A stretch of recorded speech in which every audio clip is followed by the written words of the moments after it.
Bismillahirrahmanirrahim. Assalamualaikum warahmatullahi wabarakatuh. Kami dari kelompok 4 Manajemen Penanggulangan Kebakaran kelas B akan membawakan topik yang bertema fosforik acid dari PT Smart Tbk dan beranggotakan kelompok 1. Gilang Aziza Putra dengan NIM R0220051. 2. Saya Faisal Yahya Primadani dengan NIM R0220045. Saya Elvinza Brilian Samuel, NIM R0220039. Saya Hana Arsna Fatin dengan NIM R0220054. Saya Ihsan, NIM R0220060. Saya Lila Herena Rahab, R02200065. Saya Muhammad Fazai Marudin, NIM R0220068. Fosforik acid atau asam fosfat juga dikenal sebagai asam ortofosfat atau asam fosfat 5. Merupakan asam mineral anorganik yang memiliki rumus kimia H3PO4. Merupakan asam mineral anorganik. Asam ortofosfat mengacu pada asam fosfat yang merupakan nama iopak untuk senyawa ini. Asam ortofosfat memiliki berbagai macam kegunaan, termasuk sebagai inhibitor karat, aditif makanan, etan gigi, dan ortopedik, dan lain-lain. Kelas kebakaran fosforit acid. Fosforit acid merupakan jenis kebakaran kelas D atau bahan pengoksidasi, karena bahan ini dapat menguap atau teroksidasi jika bertemu dengan oksigen dan tidak boleh dihirup secara langsung.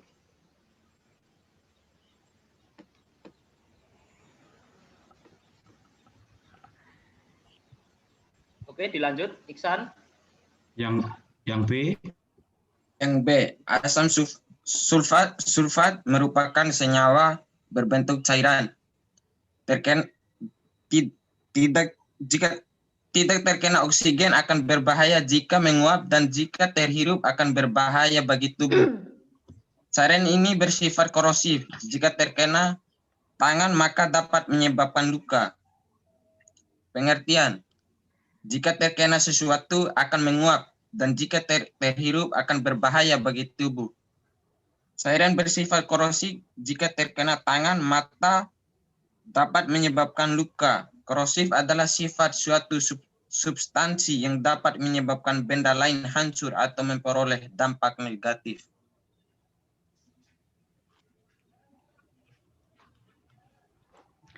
Asam fosfat adalah cairan yang jernih dan tidak berbau, yang tidak mudah menguap dan tidak mudah terbakar. Ini agak kental dan ini agak kental dengan konsistensi seperti sirup ketika berkonsentrasi. Ini biasanya tersedia dalam konsentrasi 85% dan lebih banyak larutan encer untuk berbagai penggunaan komersial dan laboratorium.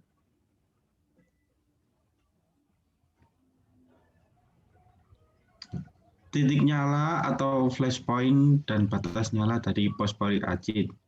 Di situ terdapat titik nyala, yaitu tidak menyala.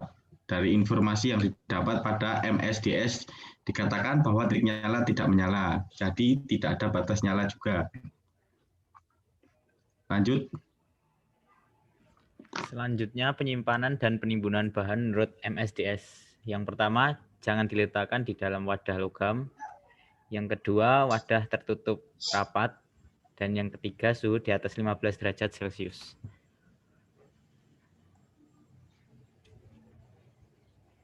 Lalu metode penggunaan berupa peralatan dan sarana. Oke, yang pertama, pelindungan mata atau wajah. Itu menggunakan kacamata yang pas dan ketat untuk dipakai. Lalu ada pelindungan kulit atau tangan. Kita bisa menggunakan sarung tangan dengan bahan karet nitril dengan tebal sarung tangan 0,11 mm. Kemudian ada perlindungan peralatan lainnya seperti pakaian pelindung yang tahan asam. Ada juga pelindungan pernapasan, ini diperlukan ketika uap atau aerosol dihasilkan. Ini kita bisa menggunakan filter P2 dengan menurut DIN 3181. Lalu kita juga bisa untuk mengontrol ekspor lingkungan. Jangan membiarkan produk fosforit acid ini masuk ke dalam saluran pembuangan.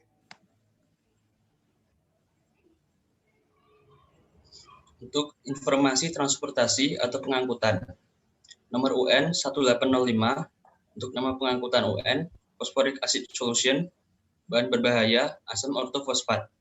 Kelas bahaya pengangkutan yaitu kelas 8 yang bersifat korosif. Untuk kelompok kemasan yaitu kelompok 3, yaitu bahan yang memiliki bahaya kecil. Bahaya lingkungan tidak ada atau tidak berbahaya bagi lingkungan menurut regulasi barang berbahaya. Tindakan penjagaan khusus bagi pengguna. Ketentuan untuk barang berbahaya atau ADR hendaknya dipatuhi dalam lokasi. Pengangkutan dalam jumlah besar menurut lampiran 2 dari Marpol 73/78 dan kode IBC yaitu kargo tidak dimaksudkan untuk dibawa dalam jumlah besar. Dan informasi lain-lain tentang masing-masing regulasi model UN.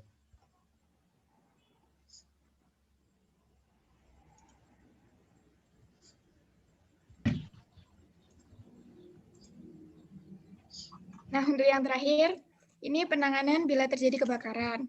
Jadi ada media pemadam yang sesuai, ada 4, yaitu bisa menggunakan air, busa tahan alkohol, serbuk kering, dan juga CO2. Ada juga saran bagi pemadam kebakaran. Yang pertama, APD khusus pemadam kebakaran. Ini harus dipakai oleh seorang pemadam kebakaran. Yang kedua, jika berada di zona berbahaya, ini pemadam kebakaran harus menggunakan tadi filter P2. Dan perlu diperhatikan juga untuk menekan atau pukul ke bawah gas atau uap atau kabut dengan semprotan jet.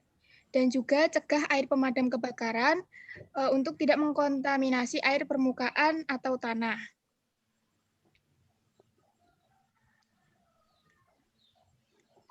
Demikian hasil presentasi kerja dari kelompok kami.